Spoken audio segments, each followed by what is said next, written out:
mula sa iba't ibang international Olympiads ngayong taon.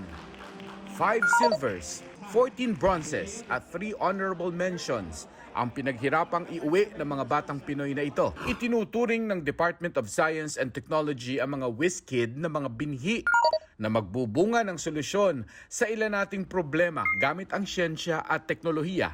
Halimbawa sa produksyon ng bigas. May isa tayong scholar na ang study niya paano, kasi may mga saltwater intrusion na tayo ngayon, yung tubig sa dagat pumapasok na sa mga farmlands. O kaya paghahanap ng alternatibo sa mahal na langis. We'll showcase their innovations, their prototypes, their concepts in front of industries.